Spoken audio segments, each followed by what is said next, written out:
The podcast that floats down here.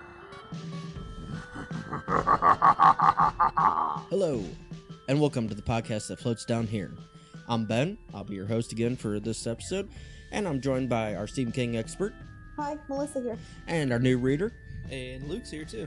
And we're going to be talking about Section 3 of Chapter 3, 6 Phone Calls. This is Section 3, titled Ben Hanscom Takes a Drink. Hey Luke, what happened? Out in Hemingford Home, Nebraska, world-famous Ben Hanscom walks into the local bar, the Red Wheel. Ben sits down at the bar and is greeted by the bartender Ricky Lee. Hanscom has become a regular, regardless of where his jet-setter life has taken him for work. Even while working on the BBC Communications Center in London, Ben finds his way back to the wheel with his personal Learjet each Saturday. Ricky Lee can tell something is not quite right with his favorite customer this night, May 28, 1985, and is even more worried when Ben turns down a beer, but requests a stein filled with Wild Turkey whiskey. The bartender serves Ben the drink free of charge. Ben shares a story of some locals he met during a project in Peru and asks for several lemon wedges. Following the Indian's drinking technique, Ben snorts the lemon juice and gulps down a third of the whiskey, which seems to have no effect on Hanscom. We learn that Ben used to be fat as a kid and was bullied by Bell Tuggins, Victor Chris, and Henry Bowers, including an incident where Bowers began to carve his own name into Ben's stomach. He follows the story up with a second snort of lemon and a gulp of whiskey. Ricky Lee is given 3 cartwheel silver dollars by Hanscom to give to his 3 sons, and mentions how he originally had 4, but one was given to Stuttering Bill way back before draining the rest of the stein. We learn that Mike Henlon had called Ben earlier that day, which caused Ben to begin to remember everything about his childhood in Derry, which he'd completely forgotten. Ben shows very slight signs of the alcohol having any ill effect on him as he gets up and walks out of the bar, heading for the airport in Derry. Before leaving the bar, we learn that Ben's life was saved by either Beverly or Stuttering Bill and the 4th cartwheel coin. We also learn that Ben believes all of his successes is due to what he and his friends did back in Derry all those years ago. Ben drives off in his Cadillac. All right, thank you, Luke. And I have to say, I am kind of tempted to try the lemon in the nostril trick just to see if I die. It's kind of impressive. And you know, it's written by Stephen King, who knows how to handle his damn booze. So I would think that, you know what, maybe he's got some experience trying this one out. Just throwing it out there. While reading it, I was pretty interested in considering trying it as well. Just probably not the whole stein, but maybe the first gulp that he takes. Give that a shot. Okay, so I just did a Google search for lemon juice up the nose. It's all about using it for sinus infections. Okay. There is nothing about lemon juice up the nose. Let's add to helping with hangover or drunk. Yeah. Does drinking acid with alcohol prevent a person from being drunk by transforming the alcohol into an ester, whatever that is? It's a different chemical compound. I'm really looking this up. Wow, there's like actual chemical makeups of how they acid, basically the different it it reacts with the alcohol in the compound, I guess. I don't know, like if you don't get drunk while doing it, and you're clearly not wanting the hangover ever. Like what's the point? Like at all? Like what's the point at all? Like you don't even get the drunk side, which is the only fun part. I'm reading this, and it said that when you do that, the acid from the lemon juice reacts with part of the acid I don't know, part of the ethanol, I think. Ethanol is the alcohol. Yep. Yes. Yeah. But it will, so if it was like a vodka gimlet, it's only going to convert about 4% of the initial concentration of vodka. So it's more like it's not going to convert all of it, but it's going to convert enough that you can keep drinking without having the full effects without doing it. Okay, and that's reasonable. And kind of what we see in this chapter, because he does eventually start appearing somewhat drunk. And the way he describes it is he never saw the Indians with a hangover, and like the stuff that they were drinking was hard to drink because it's just real powerful stuff. And he's saying, his main thought was, you're so worried about the lemon juice in your nose that you can't taste what you're drinking. So if you do get some of the alcoholic benefit that he's looking for, it's easier to gulp that much down. Can I go back to what's the point if you can't taste what you're drinking? Why are you drinking it? He's looking for the diluted effects. Yeah. Now, I will say, in Ben's case, I totally get why he's drinking. Well, goes back to one of my notes is the amount that he does drink. I kind of get the feeling that might have been his own attempt at kind of his own suicide. Yeah, no, that's pretty... I didn't really think about it that way, but the line that really stuck out to me kind of along with that is when he goes, the damage has been done, boy. Because he had already taken 2/3 of the Stein down. There's no benefit, there's no difference at this point. Why not just go the whole way? Like that was the line that kind of goes along with that to me of, the damage has already been done. Why stop here? All right, so I'm going to change subjects. Yeah. Ben is fucking rich. His personal private Learjet. Like Stan had money. Richie got some cash in the bag, but Ben is astronomically well off. Yeah, and world famous, on the news, the international news. This is 30 years ago when it was really hard to be internationally famous in comparison to the YouTube sensation you can be now or whatever. Yeah. I want to be his friend. See, that's the thing. I think Ben, I get the feeling he doesn't have a lot of friends. He keeps everybody at arm's length. Mm-hmm. He's, he lets Ricky Lee in, but he only sees him every Saturday night. It's, Ricky Lee's his bar buddy. It's his bar friend, and that's his bartender. I think Ben, just from the short chapter we get on him, I get the feeling, because he even talks about how he was the fat kid, and he was picked on and everything. So I think, aside from him remembering his friends, the Losers Club, he's always kept everybody at arm's length, kind of standoffish and introverted. And this is more of a chapter 4 thing, but let me just say, out of all the losers, he's the one, as a teacher, that I'd want to bring home.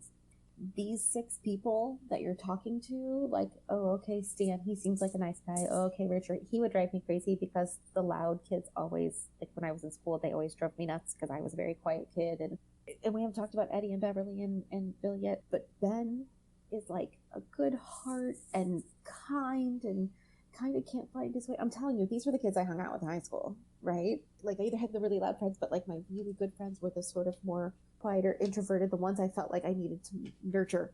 You know what I mean? My heart just goes out to him. No, definitely. I have a little Ben crush. So, speaking as the structural engineer in the room, right? Architects are not this cool. Architects are not this cool. Ben is not this cool. He just plays a good game. This version of Ben that we see is really cool. Architects are not this cool. Architects are not this cool? No, overrated. And why not, Luke? Overrated. I'll leave it at that. All right, so we're going to get over our gushing on Ben. Yes. Let's get to the actual content of the story. They mentioned how his hair looked gray. Yeah. Do you think it started graying during the Mike Hanlon phone call? I think so. Because the way he made it sound, even Ricky Lee was like, I don't remember his hair being that gray or that light color. I kind of ties into my next point was, is it possible that scar just popped back up? And I just wonder, we are getting a third-person observation of Ben, much like we did with Stan. Richie told his own story. That was Richie's point of view. But this is being told from the point of view of the bartender, of Ricky Lee. And he says, I didn't notice that he was getting gray, or he saw the scar. And so I'm wondering, did he really gray? Which I totally believe is possible. Or is it that Ricky Lee's just so used to him? So I think about that with my friends, as I'm that age and we're getting older. I don't notice my friends who are getting gray and getting the little wrinkles around our eyes. I don't notice it in myself. I don't notice it in my husband. And then all of a sudden, if I notice somebody having a bad day, or if I'm feeling very tired, or if my husband's having a rough time, and I look at him and it's I can see it then. Yeah. But I didn't notice it for the last 3, 4, 5 months leading up to you're the looking at conversation him. that I talk to him every day. It's the situation causes me to be more observant. You're right. You're looking through a different lens at them, so you Yes. notice things. Different things are highlighted. Right. So I don't really notice how dark the circles are under my eyes until I'm looking, like, and I'm really tired. I'm like, oh, I wonder how tired I look. Oh my God, the circles under my eyes, right? Like, Right. I wonder if it's also maybe a little bit of that. Like, I want it to be his hair started graying during the phone call. Yeah. I think it could be that Ricky's never had a reason to look analytically at Ben in a concerned kind of way. And Sure. so now that he's noticing things that weren't important before. Yeah, I mean, because I think Ricky's definitely he gushes over Ben as much as anybody. Like he's he's about as impressive as a person that Ricky Lee has ever seen. I mean, right at all. I mean, they're in Hemingford, Nebraska, which is nowhere. I mean, it might not even be a real place. I doubt it. And the next small town over looks like New York City compared to this place. Like, and it's a small place. So that there's no reason for Ricky to actually know anybody that's actually globally famous, like world, internationally, recognized as being anything. I don't know. It's pretty interesting that I think you might be right. He might be seeing him in a different lens because Ben walks in and it's, not his normal night, right? It's like the middle of the week. And he's like, well, are you, coming back, this weekend? Am I going to still see you on Saturday or whatever? And it's, something's definitely off right when Ben gets there that throws Ricky off. So I think that might lead into why he's maybe viewing him differently. Well, my next point on this was one of my favorite lines of this section. This is Ben talking. You pay for what you get. You own what you pay for, and sooner or later, whatever you own comes back home to you. And it kind of plays back into that thing we were talking about Stan and Richie with the wealth and everything. You pay for what you get. So, they've done everything. You went out, did their stuff, and now, wait a second, there's something coming home to roost, and he has to go home. For that promise you made, you got all the success, but now you got to pay for it. So sort of my big final thought on the Ben section. For the first time in this book, we started a section without an ominous opening line.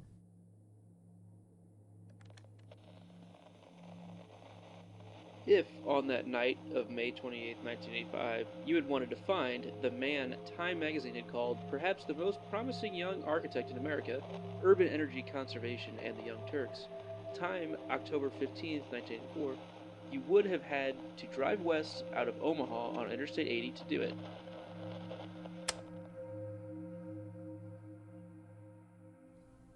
It's just a sentence. It's upbeat, really. I mean, it's... Right. It's the first opening sentence as opposed to the first opening sentence. And so it shifts completely. The opening line for Richie was ominous. It was about him, like, not throwing up. The opening line in the whole book was the terror. The first two words are the terror, which would end in, chapter 2 with Adrian, not like... The reason Adrian was wearing the hat, his sobbing boyfriend would later tell the police. I mean, that's the first half of the sentence. You can already tell things are going badly. And the last two lines of the first sentence the last three lines in the first sentence were before his death. Okay, bad things, right? Yeah. But this one, Ben, like, it's upbeat. He's most successful. And all of a sudden you're like, oh shit, what's coming? I've read this several times, but this time I read it going, wait, there is nothing scary up front, which made it worse. Scary is coming. Scary is coming. Scary is coming. Scary is coming. I have nothing scary for you this time. Right. Really? But you're still you're still left worried about Ben driving off in his car. He just pounded almost a fifth of wild turkey. And logically we think it's going to have to catch up to him somehow. Like, is he really going to get to his plane? Like, we'll have to see. But, you're not left with, the warm, fuzzy feeling at the end of it at all. It's still off-putting. It's just it's very different than what we've seen in the previous And Ricky Lee's trepidation. It starts it off grows. It's bigger and bigger and bigger. And then, the waitress, says, you need to do something. This is getting out of hand. I thought I was looking at a dead person, looking at him. Yeah. And then he just leaves. And nothing bad happens, and you're like, damn it, now I'm even more scared. And my thing with it, going back to my point of the pseudo-suicide attempt with the whiskey, giving away those silver dollars. Those were probably special to him. Giving those away to Ricky Lee, that's a true sign of a suicide, of possible suicides, when you start giving away attachment items, valuable, not even valuable, but emotionally attached items. Yes. You start giving those away, it's a good indication, hey, maybe you need to keep an eye on this guy because, there's something there. And yeah, like I said, and that just starts to build. That's right when, that's after the whiskey, but it's, it's... And this is the first chapter. We have no payoff for that feeling. Yeah, exactly. So along with that... You have to keep reading. Go ahead. I definitely got that same, he's giving away sentimentally attached items, and there is value to them. So it is kind of like, hey, here's my living will. I'm going to start kind of paying out on this. I didn't view it as much of the suicide side of it. Like, hey, I might be killing myself by doing this. I thought of it more of, he's already, he talked to Mike earlier in the day. Of all these chapters, it's the only one that we don't actually see the conversation with Mike on the phone. His was earlier that day, this was later that night. So he's already kind of had this, rolling in his head for a couple hours or so. He's already processed some of this. So basically, I think he's already decided that he's going. And the way I viewed it, giving the cartwheel coins, was there's a good chance he won't be coming back. He might not survive this. Not like a suicide thing, but like good chance I'm going to be killed here in the next couple of weeks. So let's go ahead and get this out of the way now. Yeah. While I have the chance. So that was just my initial read on that. And that's very fair read. Which is everything I could do for this. It's all initial reads. Yeah. No, it's a very fair assessment.